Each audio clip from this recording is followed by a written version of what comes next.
Saúdo a igreja no nome do nosso Senhor e Salvador Jesus Cristo, para a honra e para a glória do seu nome. Amém? Amém.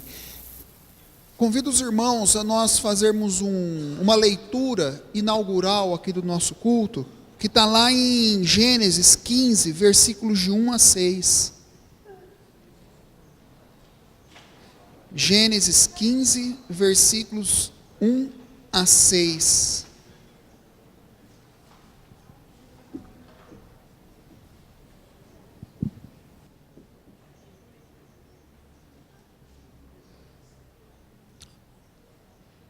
A palavra de Deus assim nos anunciará.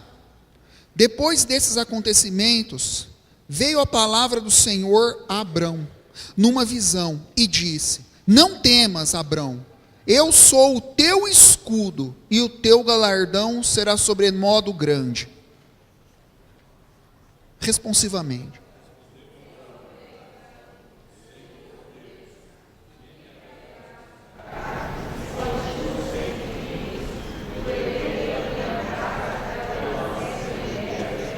Disse mais Abrão: A mim não me concedeste descendência, e um servo nascido na minha casa será o meu herdeiro.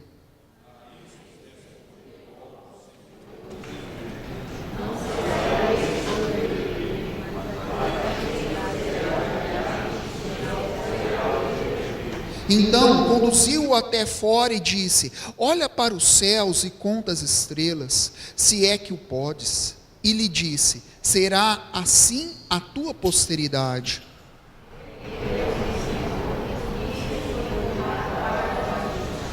Meus irmãos, vejam que coisa maravilhosa, a manifestação graciosa de Deus.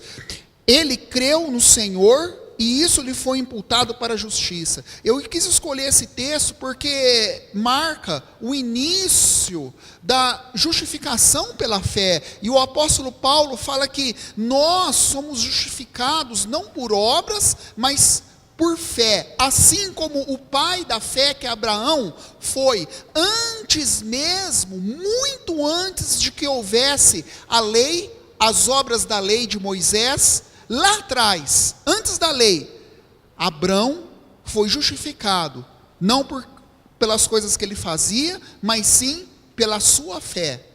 Meus irmãos, esse é o conceito que nós vamos trabalhar no estudo de hoje. Bem-aventurados aqueles que têm fome e sede de justiça, porque serão saciados.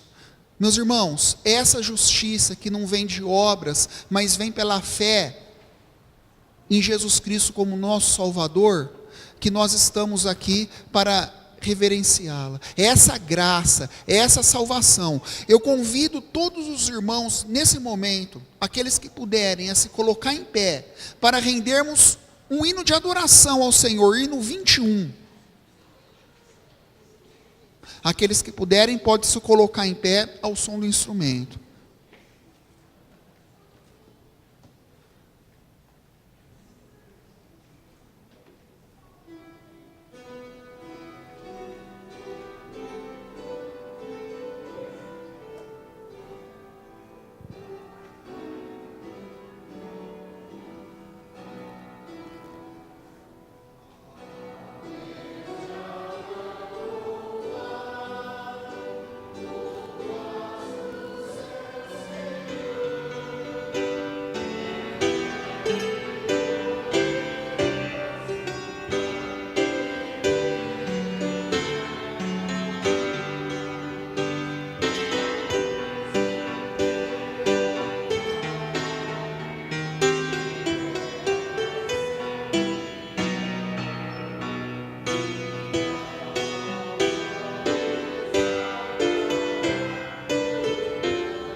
Deus por si jurou, eu nele confiei, e para o céu me preparou, eu subirei. Sua face eu hei de ver, confiado em seu amor, e para sempre engrandecer meu Redentor.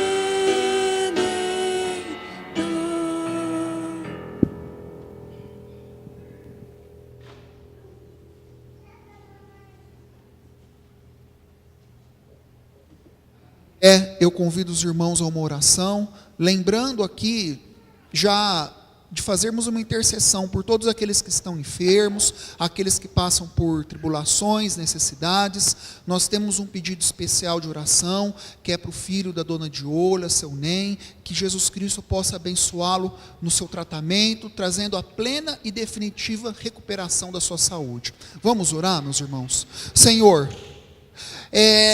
ao Deus de Abraão, de Isaque e de Jacó, mas também ao Deus da igreja atual, ao nosso Senhor, que nós oramos nesse momento, invocando a sua presença, através do nome que ele responde na nova e eterna dispensação, na nova e eterna aliança, Cristo Jesus.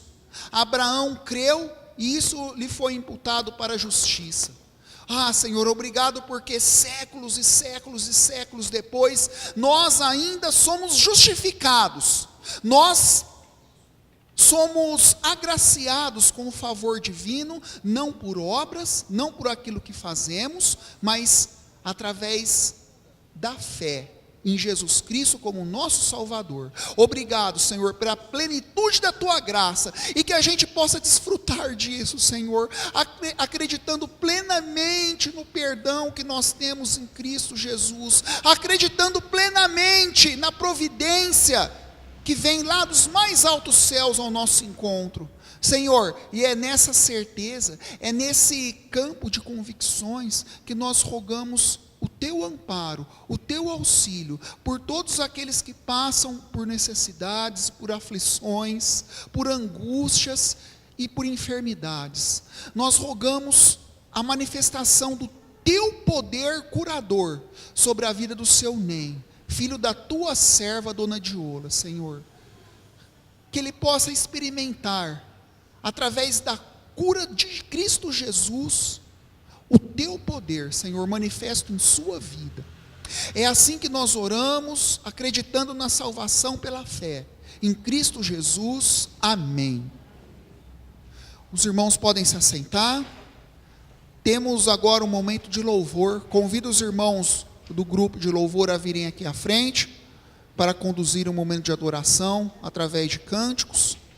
E depois que o louvor se findar, eu convido aqueles que forem participar do curso de liderança cristã a se dirigirem lá no refeitório, como sempre fazem, e aqueles que forem participar do nosso culto de estudo bíblico, a só chegarem um pouquinho mais aqui à frente, e a gente poder fazer o estudo dessa noite. Boa noite, igreja. Convido aqueles que puderem para que se coloquem de pé.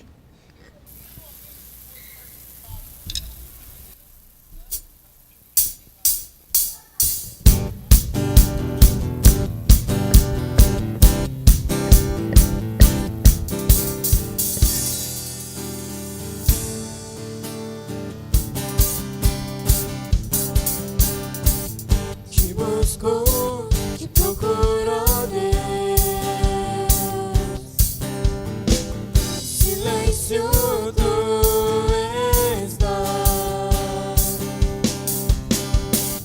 Te busco, toda hora espero em ti, revela-te a mim, conhecer-te eu quero mais.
sofrer participar,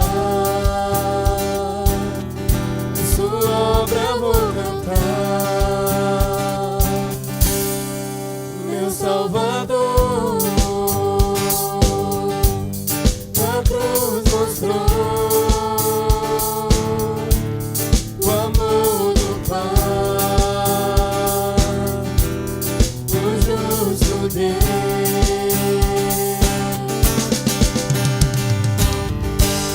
Na cruz me chamou gentilmente, me atraiu e eu, sem palavras, me aproximo, quebrantado do seu amor.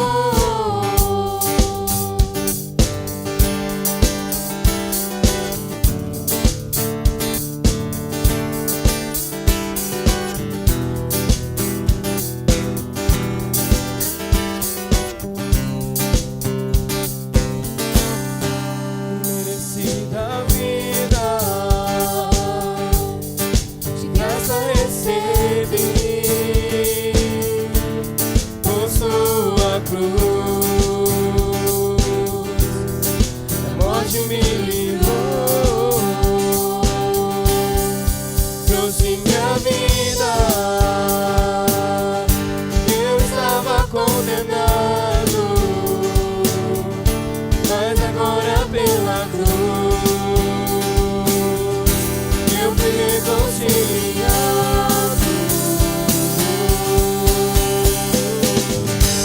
Pela cruz me chamou gentilmente, me atraiu e eu, sem palavras, me aproximo, quebrantado seu amor. Pela cruz me chamou gentilmente, me atraiu e eu, sem palavras, me aproximo, quebrantado seu amor. Impressionante é o seu amor.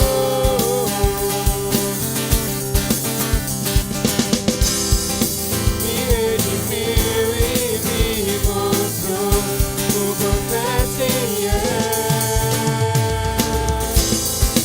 impressionante é o seu amor.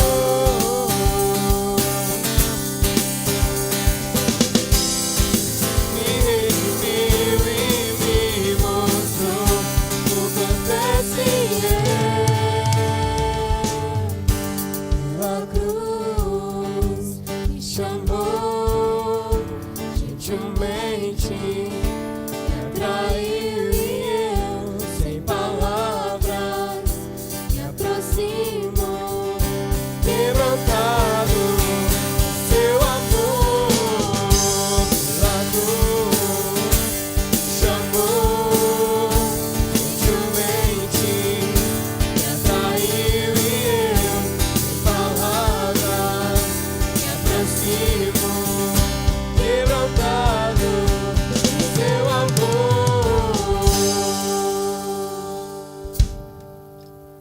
Senhor Deus, Pai, muito obrigado, Deus, por esse dia, muito obrigado por estarmos aqui na casa do Senhor, Deus. Quero te pedir nesse momento que o Senhor possa estar abençoando, Deus, o culto que teremos aqui em cima, Pai. Que o Senhor possa trazer, Pai, ao pregador aquilo que o Senhor deseja falar, Pai. Cuide também daqueles que irão para a sala de reunião, onde teremos uma aula, e que essa aula seja abençoada também. É isso que eu te peço em nome de Jesus. Amém.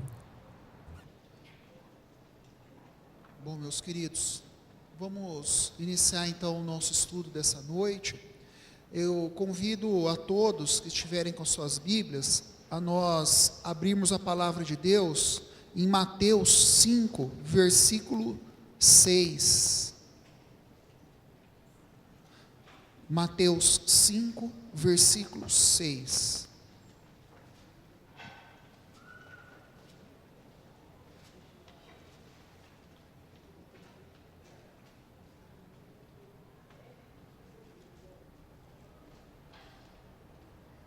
A palavra de Deus assim nos anuncia: Bem-aventurados os que têm fome e sede de justiça, porque serão fartos.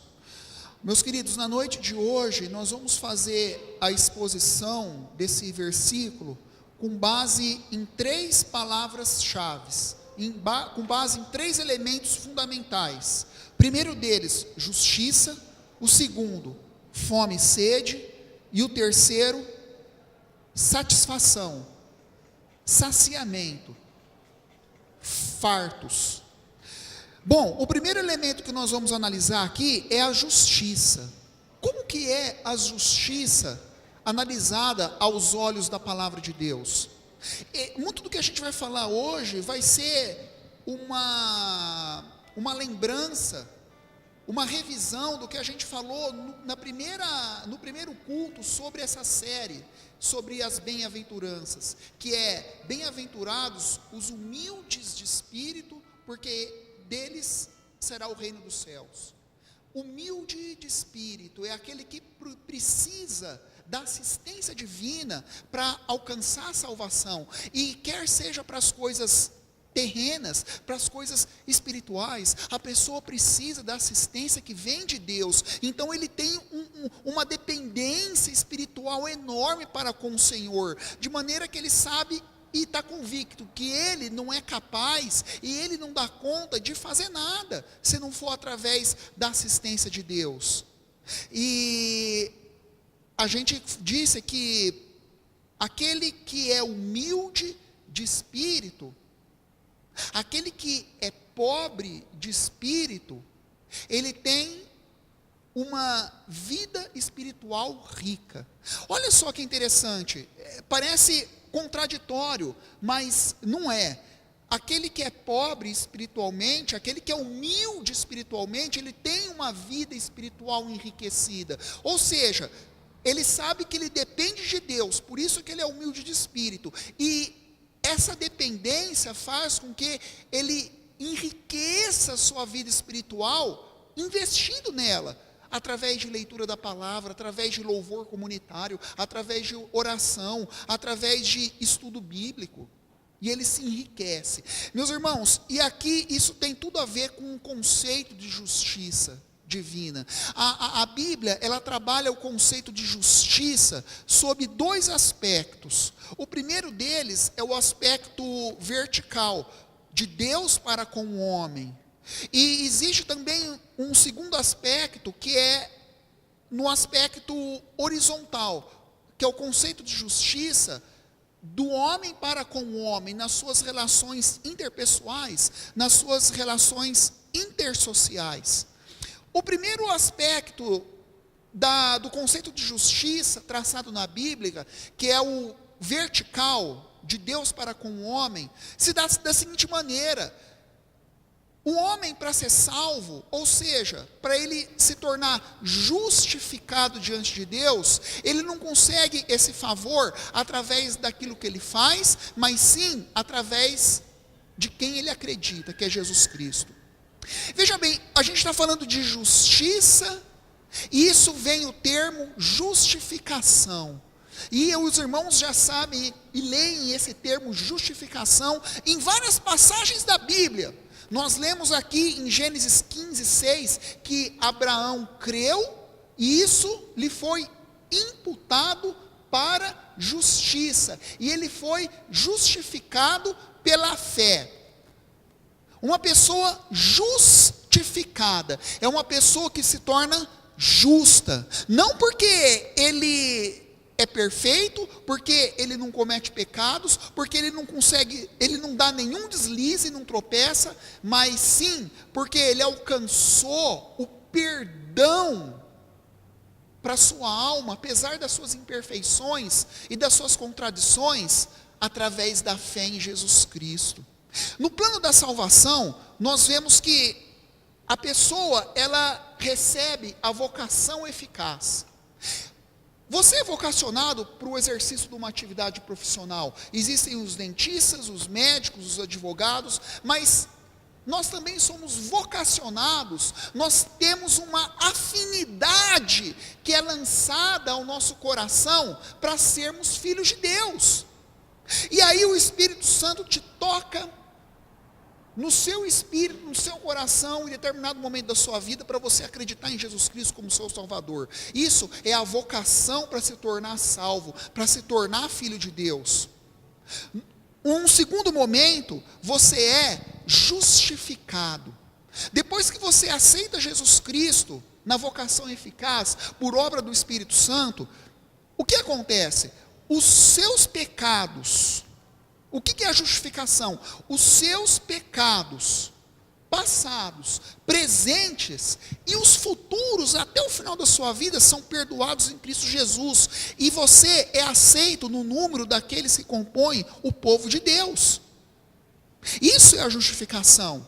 Depois existe o processo de santificação que você vai desenvolver durante toda a sua vida, para só depois chegar no ápice do plano da salvação, que é o estado de glorificação, lá no reino dos céus, quando tudo vai ser perfeito.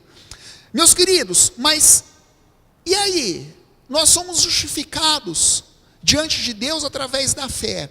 É interessante você saber que é necessário haver justiça no mundo espiritual. Um criminoso no mundo terreno, quando ele comete um crime, ele merece o quê? Perdão? Algum tipo de agraciamento? Alguma condecoração? Não, ele merece o quê? Um castigo. Cumprir a pena dele. Na vida espiritual a mesma coisa. Eu e você, nós todos somos pessoas que temos muitas coisas boas. Nós temos virtudes e nós temos qualidades, mas nós também temos imperfeições e defeitos, inconstâncias. E Deus, Pai, que está lá no seu alto e sublime trono, no cume do seu alto e sublime monte, Ele é santo, santo, santo, e Ele não admite imperfeições. E nós, como seres imperfeitos, diante da perfeição do Senhor, a nós é cabido o quê? Algum tipo de favor? Algum tipo de parabéns? Algum tipo de condecoração ou gratificação? Não, a nós cabe o castigo. Deus não tolera imperfeições e pecados, mas a graça de Deus e o amor de Deus Pai se manifesta para conosco, dando a vida do seu único filho, do primogênito da criação, para morrer por nós na cruz, e pagar, não pelos pecados dele, mas pelo meu e pelo seu, lá na cruz do Calvário. Veja bem, meus queridos, a fé, ela não vem por aquilo que a gente desenvolve no coração, por aquilo que você ouviu falar, por aquilo que você tem algum tipo de convencimento, mas vem por obra do Espírito Santo. E você é passivo nesse processo. Você é passivo, mas você passa a ter uma posição ativa, quando depois de você aceitar Jesus Cristo como seu Salvador, depois de ser justificado, nesse processo de santificação, nós falamos isso na escola dominical, você tem o livre-arbítrio, você tem o poder de escolha para decidir que caminho você vai seguir, que decisão você vai tomar. Quando você começa o primeiro passo da tua caminhada cristã, você não tem o livre-arbítrio de aceitar ou não Jesus Cristo como o seu Salvador. Mas quem vai te pôr essa convicção é o Espírito Santo. Mas na caminhada cristã, os deveres e as obrigações de cristão, você tem a capacidade de escolha. Num dia de chuva, se você vai ficar em casa dormindo gostoso, ou se você vai para a igreja, na escola dominical, você tem o poder de escolha. Se você no seu emprego vai fazer uma coisa errada ou uma coisa certa, você tem o poder de escolha e você sabe o que é certo e o que é errado. E a fé, ela se manifesta na perseverança através de atos concretos.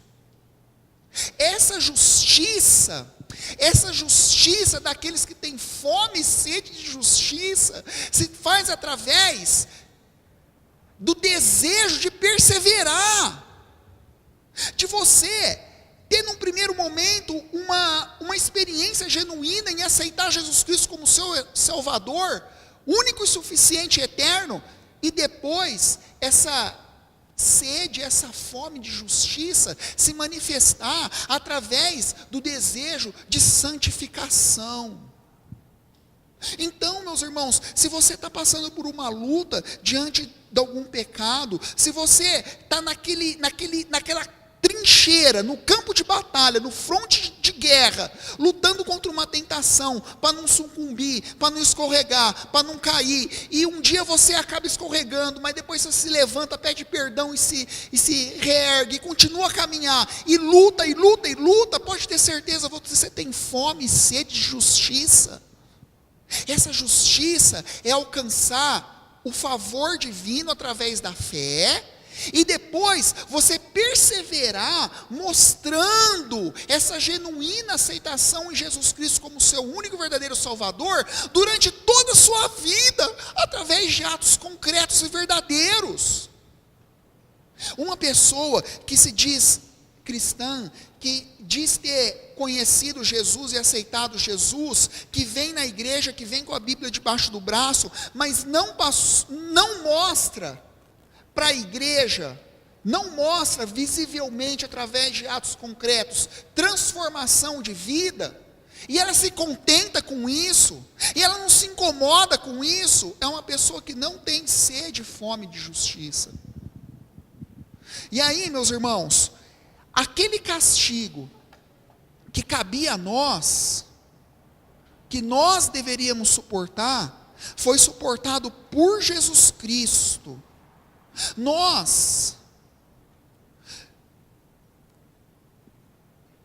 deveríamos carregar o peso dos nossos pecados, mas ele foi carregado sobre Jesus. É interessante você saber que a culpa ainda continua conosco. O peso da culpa é que foi retirado. Por exemplo, se eu agrido alguém, e aí eu sou recolhido à cadeia, vamos supor que no direito brasileiro pudesse ter alguma pena substitutiva na restrição de liberdade, por exemplo. Aí chegasse uma pessoa e dissesse assim, não, eu vou cumprir a pena no lugar do Marcelo. Aí o Marcelo é solto e aquela pessoa cumpre a pena no meu lugar.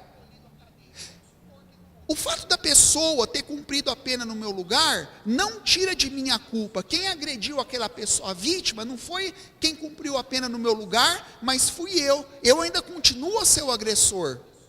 Apenas o peso da culpa, que é o castigo, que foi tirado de mim. No mundo espiritual é a mesma coisa. Nós somos responsáveis e vamos continuar para sempre culpados pelos nossos pecados. Quando você aceita Jesus Cristo como seu Salvador, e o que Jesus Cristo fez na cruz, foi apenas o quê? Tirar o peso da culpa dos nossos ombros, o peso do castigo, ele tirou o castigo, mas nós ainda continuamos culpados.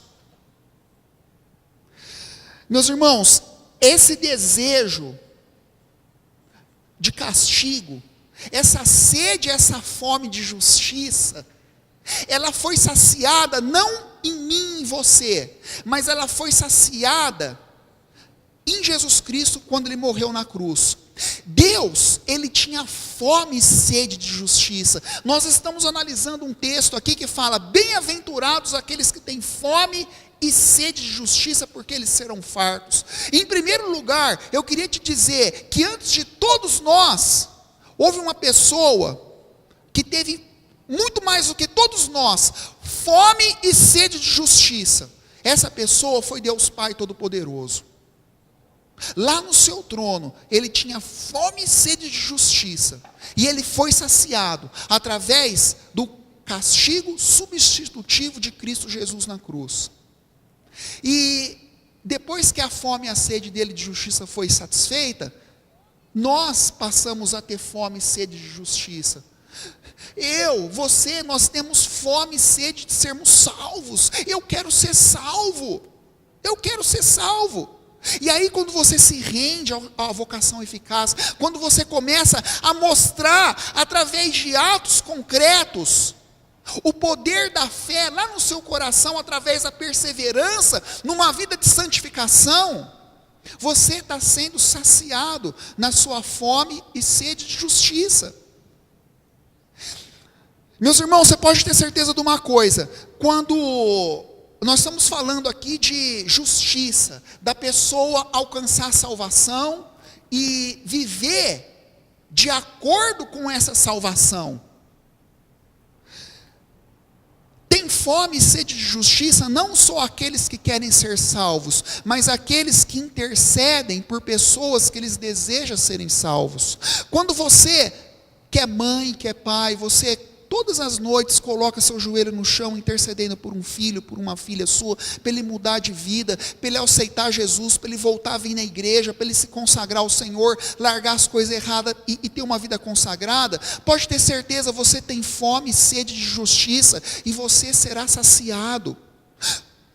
A esposa, o marido que ora pedindo a conversão do seu cônjuge, para que o seu marido, a sua esposa tenha um encontro verdadeiro com Jesus Cristo, e pare de cometer tantas atrocidades dentro do lar, e passe a viver uma vida matrimonial genuína dentro de casa. Pode ter certeza, esse marido que intercede pela esposa, a esposa que intercede pelo marido, ele tem sede e fome de justiça. Meus irmãos, e é assim com todos aqueles que nós estamos intercedendo para que aceite Jesus e que venha ter um encontro verdadeiro com Cristo e passe a fazer parte da família da fé. Você, se intercede por alguém nessa esperança, você também tem fome e tem sede de justiça. Mas eu queria dizer também que a justiça, segundo a palavra de Deus, ela se manifesta num aspecto vertical, de Deus para com o homem, e também através de um aspecto horizontal, entre os homens, nas relações intersociais, interpessoais. E como que se dá esse conceito de justiça entre os homens, segundo a palavra de Deus?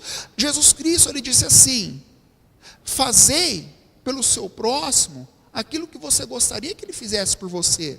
Amai ao próximo como a si mesmo.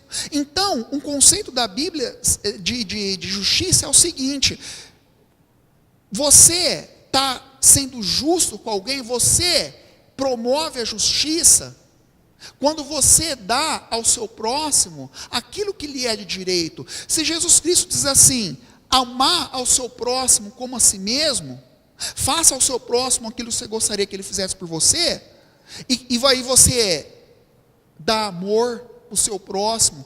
A pessoa te machuca, em vez de você se vingar, você perdoa. A pessoa está passando por necessidade, você ajuda. A pessoa está passando por sofrimento, você ora com ela, dá a mão para ela, você está dando aquilo que lhe é de direito. Então você está cometendo atos de justiça. Você é uma pessoa injusta e você está causando injustiça nas suas relações interpessoais quando você deixa de dar para a pessoa aquilo que lhe é de direito. O teu irmão, assim como você, lhe é de direito, segundo a palavra de Deus, o amor, a paz, a comunhão, a felicidade. E você retém tudo isso, você o maltrata, você o humilha, você o escarnece, você o rejeita, você o exclui, você está cometendo atos de injustiça, porque você está retendo, você está sonegando coisas que lhe é de direito. E aí, meus queridos, quando a gente, nas nossas relações interpessoais, na igreja, no lar, no trabalho, em casa, em todos os lugares que a gente frequenta, se você não está recebendo aquilo que lhe é cabido, segundo a palavra de Deus, você também tem fome e sede de justiça. Veja bem, se no seu matrimônio você não recebe aquilo que lhe é cabido, o amor, o carinho, a atenção, o perdão, a comunhão, Você tem fome e sede de justiça, porque você não está tendo aquilo que lhe é cabido segundo a palavra de Deus. Se você, no seu trabalho, você é menosprezado pelo seu chefe, você é ridicularizado pelos seus colegas de trabalho, se você é perseguido e injustiçado pelo seu superior, pelo seu chefe de trabalho, pode ter certeza, você tem fome e sede de justiça, porque a paz, a integridade que você precisa ter no seu trabalho e que lhe é cabido segundo a palavra de Deus, não está lhe sendo fornecido, e você tem fome e sede de justiça. Se você, na sua relação, no seu círculo social, na igreja, você não tem encontrado a comunhão verdadeira, se você não tem aquela paz genuína, se você não tem o perdão, se você não tem a camaradagem, se você não tem o amor que você tanto quer achar, você também tem fome e sede de justiça. Você se encontra em alguma dessas situações? Se você se encontra, eu queria tratar com você então o segundo elemento do nosso estudo de hoje. O primeiro é o conceito de justiça. O segundo elemento, a segunda palavra-chave é fome e sede. O que é a fome e a sede? É você desejar, é você ansiar alguma coisa. E aqui eu gostaria de estabelecer uma certa diferenciação entre aflição e ansiedade. Muitas vezes a gente costuma tratar aflição e ansiedade, angústia e ansiedade como sinônimos, mas eles se divergem sucintamente, eles se divergem sutilmente, melhor dizendo, sutilmente, um para com o outro. Veja bem, quando você está aflito, quando você está angustiado, você está incomodado com algum sentimento ou emoção que te perturba. Um medo, uma preocupação. Agora, ansiedade vem de ânsia. Ânsia significa desejo. Ansiedade, propriamente dita, não significa um tormento, uma aflição, mas sim um desejo ardente, incontrolável, de você alcançar ou possuir alguma coisa, ou ter alguém desejado perto de você. Eu vejo isso com muitos jovens e adolescentes que fazem muitas compras pela internet, através do e-commerce. E aí, eles fazem um pedido ali, para o site de compras, e aí ficam rastreando a todo instante o pedido no correio para ver que cidade que chegou, e fala, eu não aguento, eu tenho que chegar agora, e toca a campainha, ele acha que é o homem do correio, e vai lá atender, ver se é o carteiro, e fica naquela desejo, naquela ansiedade de chegar, e aquilo incomoda, e aquilo atrapalha a sua vida. Isso é ansiedade, que de certa maneira, sutilmente, se diferencia de aflição e de angústia. Meus irmãos, e aqui essa fome e sede é você desejar, é você estar ansioso por justiça. Meus irmãos, aqui é necessário, para você ser bem-aventurado, uma eterna, se eu posso dizer assim, insatisfação.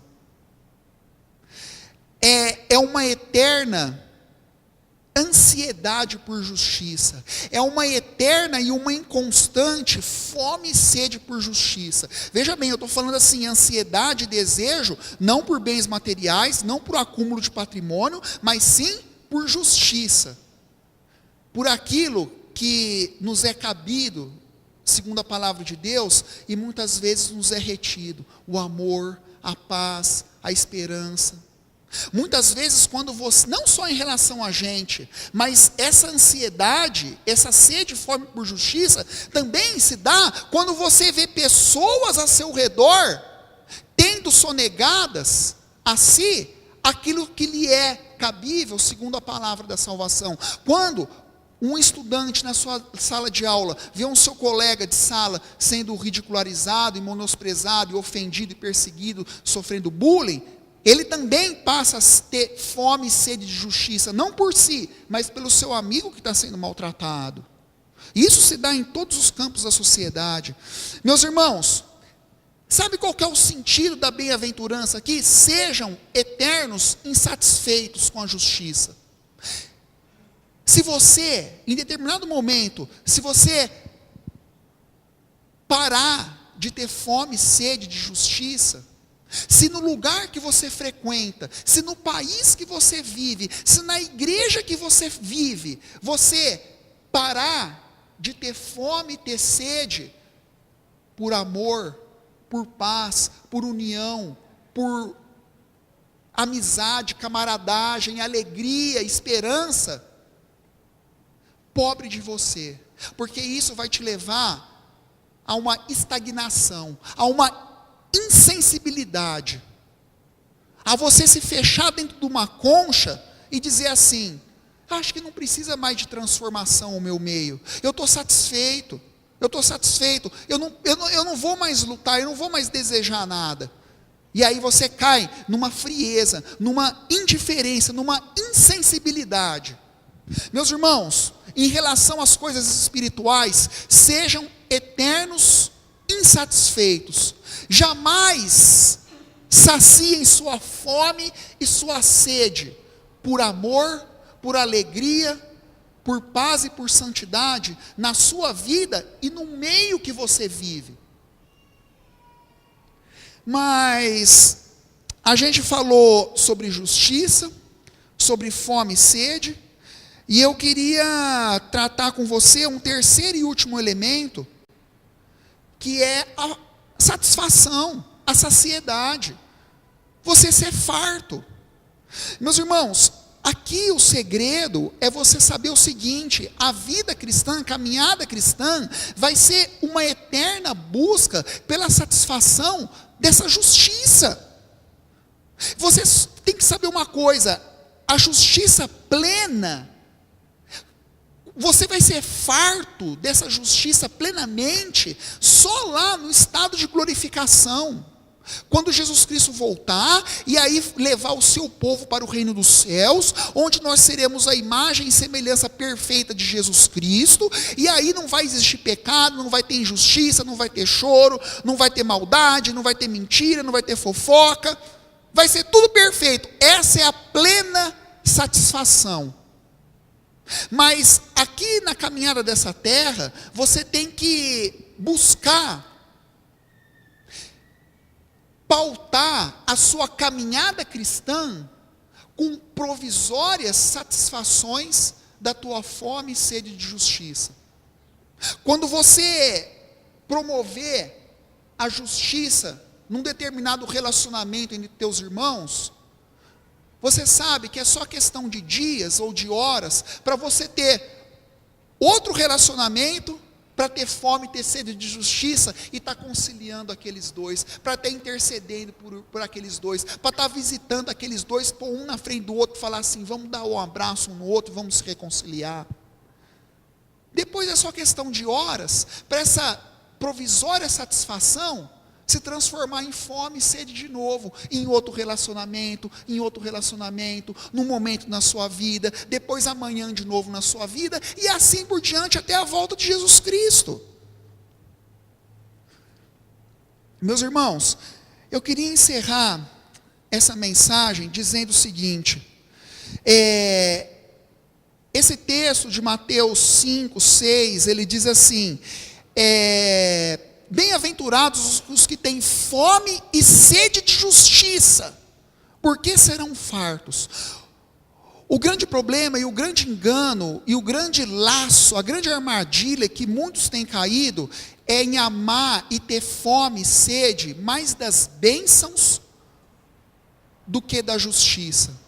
Jesus Cristo disse assim: buscar em primeiro lugar a justiça de Deus, e tudo mais vai ser acrescentado. Então aquelas bênçãos que você precisa, o teu sustento, as tuas vestes, o teu pão, a tua água, a segurança da tua casa, a sua saúde, a família, tudo aquilo que você deseja, isso vai ser acrescentado. Mas a grande mensagem do estudo de hoje é: saiba estabelecer as prioridades na sua vida. Em primeiro lugar, busca e sente fome e a sede da justiça de Deus. Depois, tudo mais vai ser acrescentado. Tudo aquilo que você precisa, aquele rol de bênçãos, tudo vai ser acrescentado, desde que você saiba estabelecer as prioridades. O grande problema hoje dos cristãos é que muitos têm amado mais as bênçãos do que o Deus das bênçãos. E Deus, muitas vezes, Ele posterga, Ele adia o advento das bênçãos, porque as nossas prioridades estão invertidas. A gente tem mais fome e sede das bênçãos do que da justiça. Estabeleça a prioridade certa na sua vida, meu irmão. Como que está sendo a sua prioridade hoje? É essa a grande lição do estudo dessa noite. Como têm sido as suas prioridades? Que Deus te abençoe. Agradeço por tua presença aqui hoje. Alguém tem algum comentário para fazer? Acrescentar alguma coisa? Ter alguma dúvida? Ficou claro o conceito de justiça? Então, Deus abençoe a todos nós. Que nossa fome e sede de justiça, seja lá qual ela for, de amor, de atenção, de paz, de refrigério, de alívio, todas elas sejam satisfeitas e fartas em Cristo Jesus. Amém? Amém. Vamos orar? Senhor, o Senhor conhece a fome e a sede de cada um de nós. Nós não temos só fome e sede de comida e de água, de comida e de bebida, mas também de amor, de esperança, de carinho, de atenção. Mas que a principal fome e sede nossa seja da salvação, da justificação eterna em Cristo Jesus mediante a fé. E depois, todas as outras bênçãos, Senhor, serão acrescentadas. Que a gente saiba estabelecer a prioridade nas nossas vidas, buscar em primeiro lugar a justiça de Deus, e tudo mais será acrescentado. Que cada um dos irmãos aqui possa experimentar a satisfação e o cumprimento dessa promessa na sua vida. E que nós sejamos promotores da justiça de Deus, onde quer que nós estivermos, no nosso trabalho, na nossa igreja, em casa, na família, no trabalho, nos escritórios, nos gabinetes, nas empresas, onde nós estivermos. É assim que nós oramos no nome de Cristo Jesus. Amém. Que a graça do Senhor Jesus, que o amor de Deus e Pai, que o poder, a comunhão e as misericórdias do Senhor repousem sobre todos nós, abençoando a toda a igreja, ontem, hoje e para todos sempre. Amém.